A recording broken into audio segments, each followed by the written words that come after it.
En la Ciudad de México hay lugares que no solo presencian accidentes, sino que retienen el dolor y la desesperación en su propia geografía.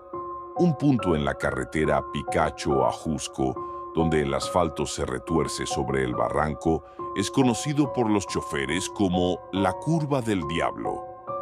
Hoy, en Reconociendo el Miedo, abrimos el expediente de La Curva del Ángel Caído, un tramo donde la rabia de un espíritu se manifiesta como una alteración de la física misma.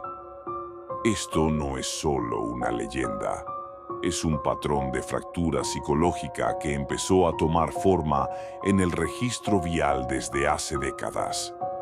La Picacho-Ajusco es una vía vital, pero su tramo más elevado, justo después de la entrada a Avenida Bosques y aproximadamente en el kilómetro 9 de la carretera, después de pasar la zona de Gotchamania, alberga una anomalía que desafía la lógica y la ingeniería.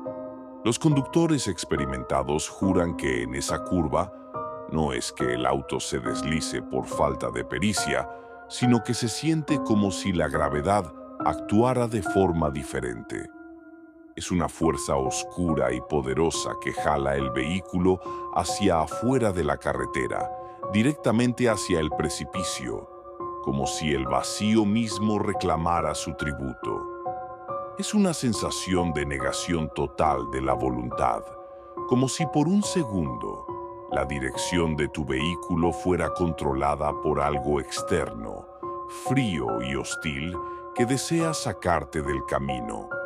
El registro de accidentes es consistentemente alto en ese punto, todos clasificados oficialmente como negligencia, falla humana o exceso de velocidad. Pero, ¿y si el error no fuera del conductor? ¿Y si fuera de algo que reclama el espacio con una sed inagotable de tragedia y compañía? La raíz de este terror se remonta a los años 70. Una noche, un autobús que transportaba personal médico de un hospital cercano volcó brutalmente en ese punto exacto. El saldo fue trágico. Una de las víctimas, la enfermera Elena, sobrevivió inicialmente al impacto. Malherida, con el cuerpo destrozado y sumida en el shock, se arrastró con sus últimas fuerzas hasta la orilla del camino para pedir ayuda. Pasó horas en la oscuridad, el frío gélido del Ajusco, la pérdida masiva de sangre y la soledad la consumieron lentamente. Ella murió sola, con la vista fija en el asfalto por donde la ayuda nunca llegó, sintiendo cómo la vida se le escapaba en esa curva indiferente que hoy lleva su marca. La leyenda dice que Elena no busca descanso, pues nunca lo encontró. Busca redención o, peor aún, compañía a través del horror. Y que su frustración, su rabia por haber sido ignorada en sus últimos momentos, es la fuerza invisible que altera la gravedad del kilómetro 9. Es una trampa energética construida sobre el terror de una mujer desesperada. Aquí entra el caso que realmente hizo temblar a los choferes de la Ruta 39 en la Ciudad de México.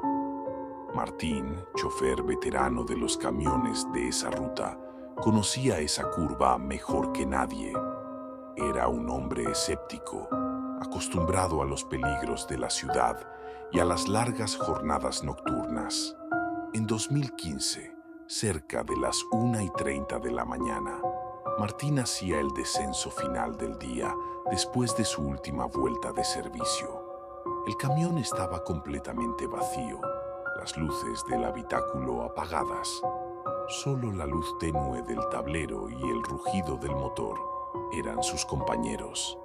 Se acercó a la curva del diablo. Martín sintió la anomalía de inmediato. El volante se volvió pesado y rebelde.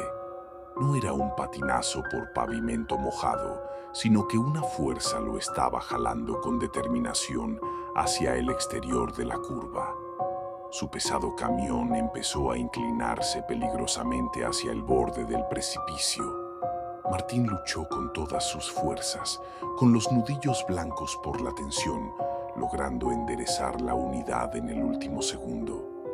Exhausto y sudando frío, se detuvo un instante para recuperar el aliento. Tomó una bocanada de aire tembloroso y miró el espejo retrovisor para calmarse y verificar que todo estuviera en orden. El camión estaba vacío. La soledad se sentía densa, casi palpable. Y fue entonces, en ese silencio incómodo y gélido, cuando sintió algo frío y ligero tocarle la espalda, justo en el centro, entre los hombros. No fue un golpe fuerte, fue un contacto prolongado y deliberado. Un toque que quemaba con una frialdad imposible, como si una mano de hielo se hubiera posado sobre su piel a través del asiento. El terror puro e instintivo paralizó a Martín. Se quedó inmóvil, sintiendo la presión en su espalda y el corazón latiéndole como un tambor de guerra en sus costillas. Lentamente, movió los ojos hacia el espejo retrovisor interior, sin atreverse a girar la cabeza ni un centímetro. Reflejada en el espejo, justo en la primera fila de asientos vacíos, donde nadie debía estar a esa hora, estaba la enfermera. Su uniforme era blanco, sorprendentemente limpio y brillante en medio de la penumbra del camión. Pero su rostro era una mancha borrosa, una neblina de angustia sin rasgos definidos, como si su identidad se hubiera borrado con el tiempo. Sus ojos, sin embargo, eran dos puntos de luz negra e intensa, fijos directamente en la nuca de Martín, analizando su miedo. El pánico rompió el trance. Martín intentó gritar, pero su voz se ahogó en un jadeo. No podía moverse, estaba atrapado en la mirada de aquel espectro. La enfermera no se movió de su lugar, solo levantó una mano, lentamente, con un dedo manchado apuntando hacia él. Y justo antes de que Martín recuperara el control de sus nervios y pisara el acelerador a fondo para huir de ahí, la imagen en el espejo pareció sonreírle con esa mancha borrosa que tenía por boca. Lo que siguió fue un descenso vertiginoso y desesperado. Martín no se detuvo hasta llegar a la base de la ruta. Fue encontrado por sus compañeros en un estado de shock absoluto, incapaz de articular palabra. Solo repetía en un susurro incoherente: «Ella me tocó. Ella estaba esperando pasaje, pero no era para llevarla. Era para que yo me quedara con ella en la curva». El agente Ríos, que archivó el reporte del incidente que Martín casi provoca, añadió una nota personal a su expediente. Martín no se volvió a subir a un vehículo de noche. El horror no fue solo verla a través del espejo. El horror real fue sentir que su desesperación era lo suficientemente física para tocarte y reclamarte como suyo. Martín renunció a su trabajo a los pocos días y nunca más ha vuelto a conducir por esa carretera. El caso de los accidentes inexplicables en la curva del Ángel Caído se sigue archivando bajo el rubro de distracción al volante. Pero el miedo de los choferes que recorren el Ajusco es real y constante. La próxima vez que pases por la Picacho Ajusco de noche y sientas un tirón repentino en el volante que te jala hacia el vacío o un frío inexplicable que recorre tu espalda, detente un segundo y mira el espejo retrovisor. Podrías descubrir que la enfermera Elena ha decidido que tú serás el último pasajero de su eterno turno nocturno. ¿Qué es peor?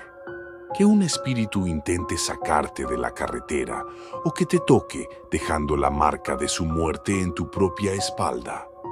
Si te atreves a enfrentar más misterios ocultos de México, suscríbete a Reconociendo el Miedo y activa las notificaciones para que no te pierdas nuestro próximo expediente. Nos vemos en la oscuridad.